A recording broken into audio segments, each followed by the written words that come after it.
The subject of this little video is going to be recording Foley for experimental type music purposes. So the idea behind that is going to be I'm going to capture a bunch of little sounds on my trusty cassette recorder. Then I'm going to digitize them ultimately, i.e. get them recorded onto some kind of WAV file or something, so that I can use that as part of a recording that I can make. What I would do, I think, is probably take these little sounds, chop them into little pieces and get interesting little percussive clicks, scratches, and sounds that you can use then for the interesting rhythmic elements of a track. So the kind of thinking behind this would be, let's make this a starting point.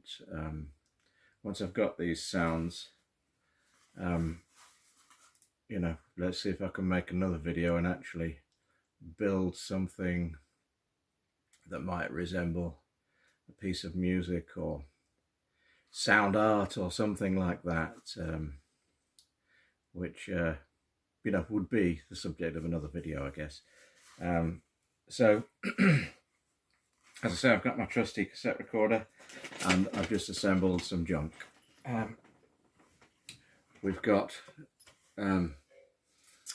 a steel drum acquired from a charity shop, which my lovely wife acquired for me for £6. It's a very basic thing. It's not a proper instrument, I'd say. It's got the notes written on it in felt tip, and in and of itself, I'm not sure it makes a beautiful sound. And then I've got bits of plastic, you know, a shell, I don't know, some marbles, a cassette tape, a box, a bit of cardboard, and that's about it. So let's see where we get with that. Right, so I'll get the tape recorder rolling, and I'll just do a test first off, because I want to get my levels right, monitor on. So right away I've got the monitor on.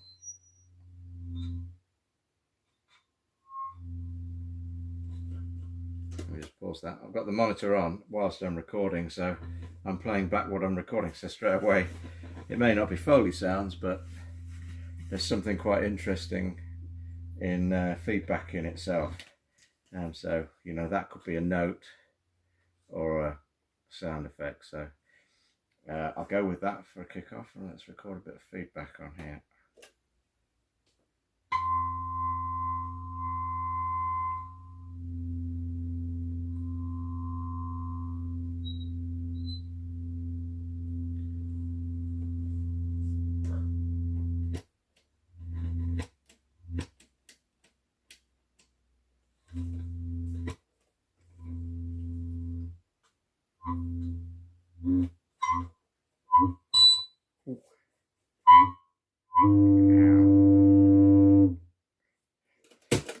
Right, what have we got?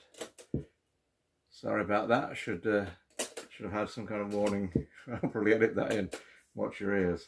Right away, I've got the monitor on.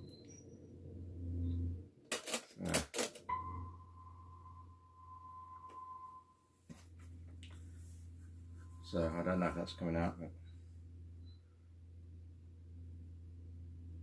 there's some tones there. There's also a lot of background hiss. That's the nature of these tape players, I guess. So I guess that's the end of that. Just a bit of feedback, right? I've obviously got to turn the monitor off, otherwise I'm not getting what we'd call anything usable, apart from more feedback. So I guess I'd turn up the external mic volume here.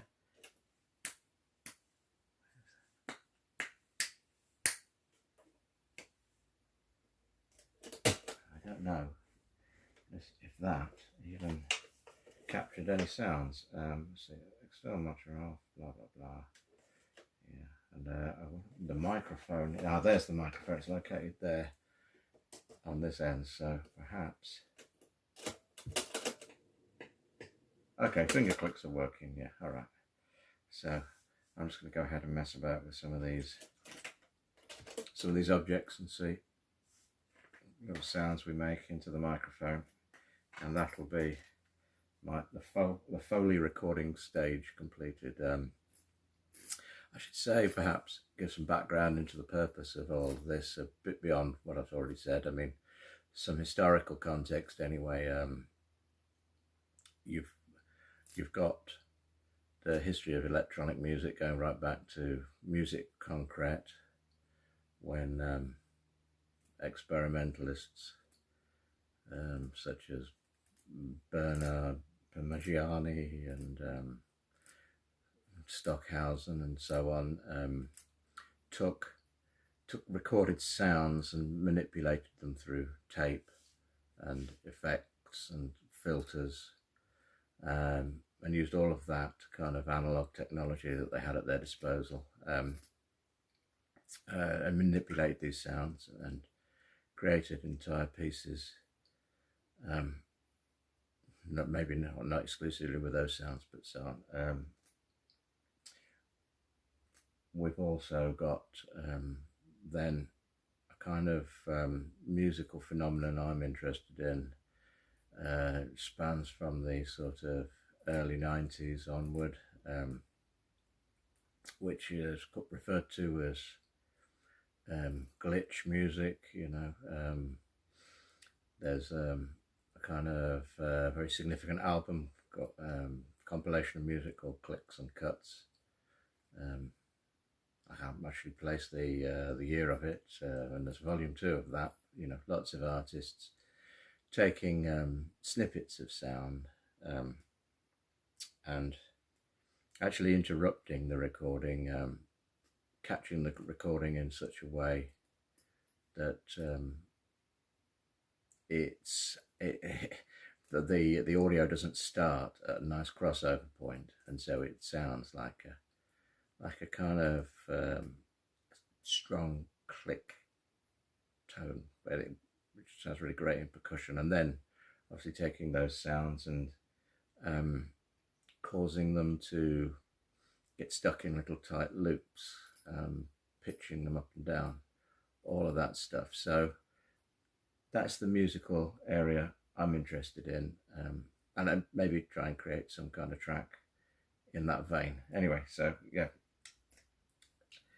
with all of that going on, I think I'll just proceed and see where I get to.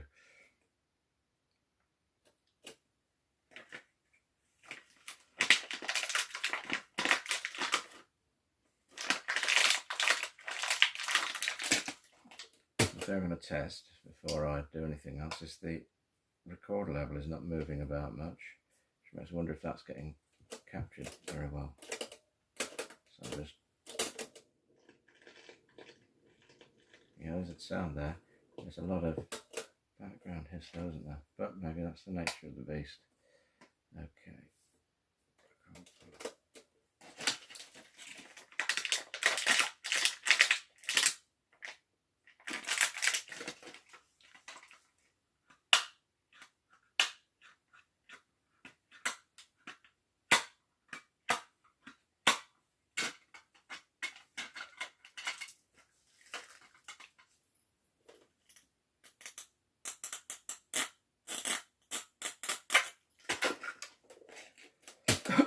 Alright, okay, excuse me. Let's see if any of those sounds came out in a usable fashion.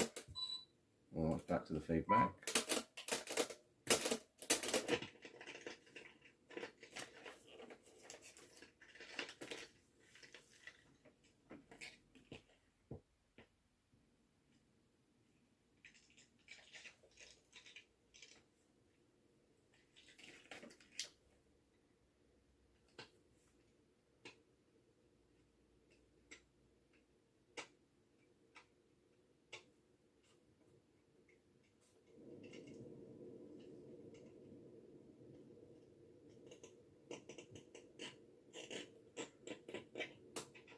Okay. This may be an interesting experiment that we clocked down to failure, because it seems to me like the background hiss here is just overpowering. Despite trying to get the microphone going, let me just try. What happens if I put monitor on and turn down the feedback? No. Can I turn on the mic? No, more feedback still.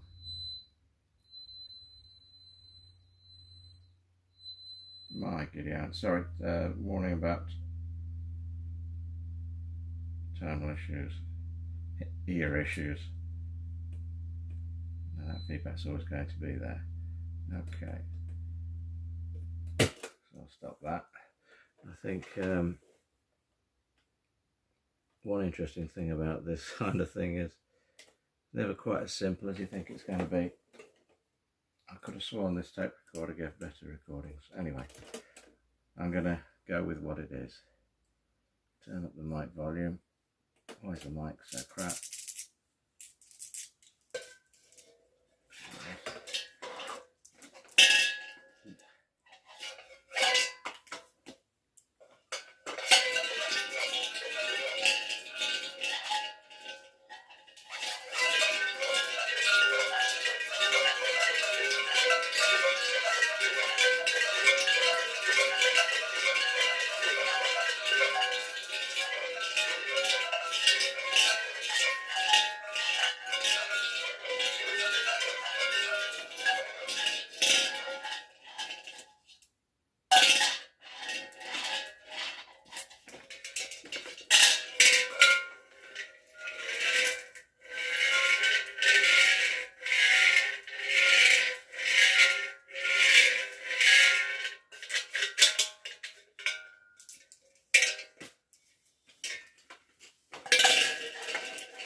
Okay, right, well, I've more or less run out of things that'll make an interesting sound, or, well, should I say I've more out of things to to do with these objects that make different sounds, I guess. I can't think of much else. I'll stick these things in. They don't fit in the tape box. Rattle that about a bit. Yeah, I can't do it. I'll do that again. Let me think. A ridged plastic surface might make it interesting.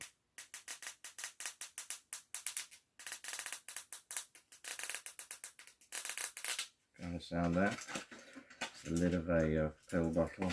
And what else have we got? Bit of packaging.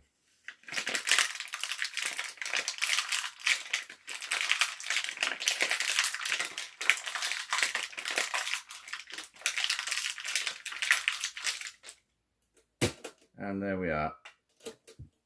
Possibly a masterpiece in its own right. Maybe doesn't need editing or doing anything with. See if that captured anything. Oh, hang on.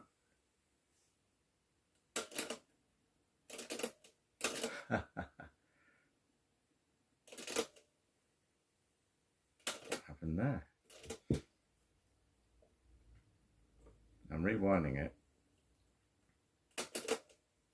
and this tape. So there you go. You might get the bonus performance of all of that because I feel like it didn't record. Now I'm rewinding. Where am I going? So, not the slickest of videos. I may have to do some editing here. Let's see. And as I rewind, I'm fast forwarding, you know. Bloody hell. This thing has got cue wind and rewind on it. And I remember back in the days when I had a cassette recorder, not just for actually listening to music, recording things off the radio. The rewind was on the left, I'm sure, and the fast forward is on the right. This thing has them swapped round for the left-handed people, perhaps. So, as a result, it's tricked me. Still not found any audio on it yet. How far have I got to rewind this thing? Oh, okay, right. So,